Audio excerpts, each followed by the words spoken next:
Dizem que a pior coisa que você pode ouvir numa casa vazia é o som de uma criança rindo quando você sabe que está sozinho. A primeira vez que Clara ouviu a risada, pensou que fosse a televisão ligada em algum quarto. O eco vinha de cima, das paredes estreitas da velha casa que parecia respirar com o vento. Ela havia chegado há poucas horas, contratada para cuidar de uma menina de 8 anos chamada Helena, filha única de um casal que viajava constantemente. O anúncio descrevia o trabalho como simples, mas a casa, uma construção antiga, afastada da cidade, cercada por pinheiros e neblina constante, não parecia simples em nada. Clara sempre fora uma babá experiente. Vinha de famílias abastadas, acostumada a lidar com crianças mimadas e mansões silenciosas.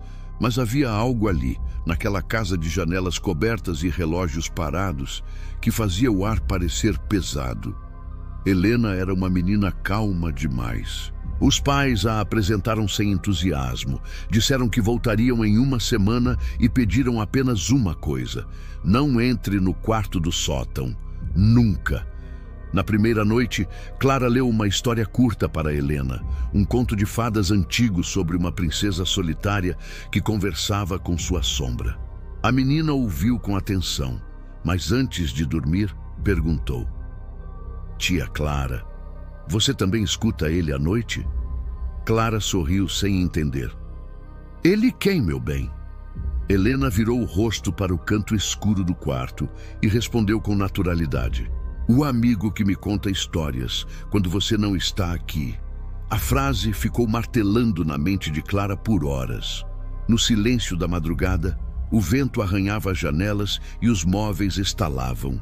E então veio o som, uma voz infantil, sussurrando palavras desconexas, como se alguém lesse um livro antigo com páginas faltando. Clara se levantou, desceu o corredor estreito e percebeu que o som vinha do teto, exatamente de onde ficava o sótão. Por um instante, sentiu o impulso de subir, mas lembrou-se do aviso. Em vez disso, trancou o quarto de Helena e ficou sentada do lado de fora até o amanhecer. No dia seguinte, Helena parecia normal. Desenhava na sala, usando lápis gastos e folhas amareladas que pareciam muito antigas. Quando Clara perguntou o que estava desenhando, a menina respondeu: "É o quarto lá de cima, só que antes de ele ficar escuro." No desenho, uma janela redonda deixava entrar luz. E no meio do quarto havia 2 silhuetas, uma menina e outra figura, mais alta, de braços longos demais. Clara engoliu em seco, mas tentou manter o tom calmo. "E quem é esse?" Helena sorriu. "Ele disse que não gosta de ser desenhado." Naquela noite, Clara não conseguiu dormir. A casa parecia sussurrar seu próprio nome. Os relógios, antes parados, agora marcavam horas diferentes. O corredor do andar de cima ficava mais frio conforme se aproximava da escada para o sótão. A cada passo, o som dos próprios pés ecoava como se outra pessoa caminhasse junto. Quando voltou ao quarto, Helena estava acordada, encarando o teto. Ele não gosta de você", disse a menina sem desviar o olhar. "Quem?" perguntou Clara. "O amigo. Ele disse que você quer tirá-lo de mim." Clara fingiu tranquilidade, mas o medo já tinha se instalado. No dia seguinte, ligou para os pais de Helena, mas o telefone só emitia chiados. Tentou o celular, mas não havia sinal.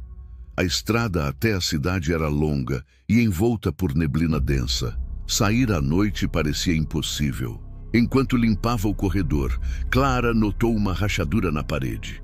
Dentro, algo brilhava.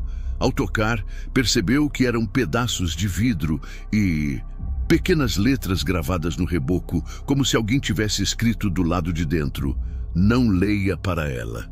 O frio subiu pela espinha. Naquela noite, Helena pediu outro conto de ninar. Clara hesitou, mas a menina começou a chorar, dizendo que o amigo ficaria bravo se ela não ouvisse uma história. Para acalmá-la, Clara improvisou algo curto, sobre uma menina que enfrentava seus medos. Mas antes do fim, Helena adormeceu. E então, do canto do quarto, uma voz, masculina, rouca, distante, completou a última frase que Clara não havia dito. Ela deixou o livro cair. A lâmpada piscou. A sombra de Helena na parede parecia sorrir, mesmo com o rosto dela imóvel. Clara correu até o corredor.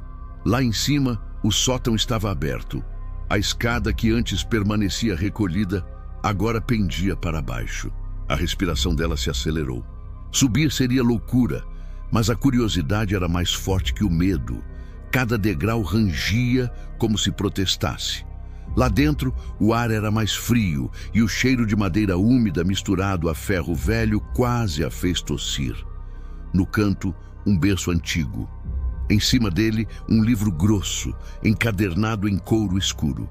E sobre o livro, uma foto em preto e branco, uma criança idêntica a Helena, mas com roupas de outra época. Na parede, recortes de jornais. Clara passou a lanterna sobre eles e leu manchetes antigas. Menina desaparece misteriosamente em casa isolada. Única testemunha, a babá, encontrada em estado de choque. Data, 1983. O nome da babá? Clara S. Monteiro. O ar lhe faltou. Era impossível. Aquilo não fazia sentido. Quando olhou de novo, as fotos tremiam com o vento e a imagem da criança parecia mudar de expressão, o sorriso se alargando. A voz voltou, agora mais nítida. Eu gosto de histórias repetidas. Elas sempre terminam igual. As luzes se apagaram. Um passo atrás dela, outro.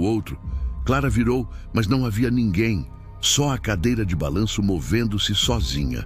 Ela desceu correndo, tropeçando nos degraus, gritando por Helena. A menina estava na sala de costas, segurando o mesmo livro. Ele disse que você não devia ter lido o que estava lá em cima. Agora, ele quer que a gente continue o conto. Clara arrancou o livro das mãos da menina e tentou queimá-lo na lareira. Mas as chamas se apagaram sozinhas. Do outro lado do vidro da janela, a própria Clara se refletia. Mas o reflexo não se movia igual a ela. O reflexo sorria. Nos dias seguintes, o tempo parecia se repetir. O sol nunca nascia completamente e o relógio sempre marcava 3h17. Helena brincava sozinha, falando com alguém invisível. Às vezes, Clara a encontrava sentada em frente ao espelho, sussurrando frases que pareciam ser ditadas. Ele quer que a história acabe, mas você não deixa. A casa começou a mudar. As portas levavam a lugares diferentes a cada dia. O quarto de hóspedes virou corredor. A cozinha se dividia em duas. O som de páginas virando vinha das paredes. E toda noite, antes de dormir, Helena dizia: hoje é o capítulo final. Na última madrugada, Clara decidiu fugir. Pegou Helena no colo e correu para fora, mas a névoa era tão densa que parecia sólida. Quando olhou para trás, viu a casa distante e nas janelas várias sombras observando. Todas tinham seu rosto. A menina chorava. Ele não quer ir, tia Clara. Ele fica aqui. Clara tropeçou, caiu no chão. Quando levantou, Helena havia desaparecido. No lugar dela, o livro, aberto na última página e escrito em tinta escura, a mesma frase se repetia dezenas de vezes. Não leia para ela. Clara acordou horas depois, deitada na mesma poltrona da primeira noite. O relógio voltara a marcar o horário certo. A casa estava silenciosa. Helena não estava em lugar nenhum. Nenhum sinal de luta, nenhum som. Apenas o eco do vento nas janelas. Dias depois, a polícia encontrou a casa vazia. Nenhum sinal da menina nem da babá. Mas sobre a mesa havia um gravador ainda ligado. A voz que falava não era infantil. Era adulta, trêmula, desesperada. Dizia: se alguém encontrar isso, não leia para ela. A história continua se você ler. Ela precisa dormir. E ele só acorda quando alguém começa a contar. A fita termina com o som de uma risada, infantil, e uma página virando. Silêncio. Dizem que o livro ainda está na casa, em algum lugar do sótão. E que às vezes, quando o vento sopra forte, dá para ouvir uma voz contando baixinho um conto de ninar, até alguém novo entrar para ouvir o final.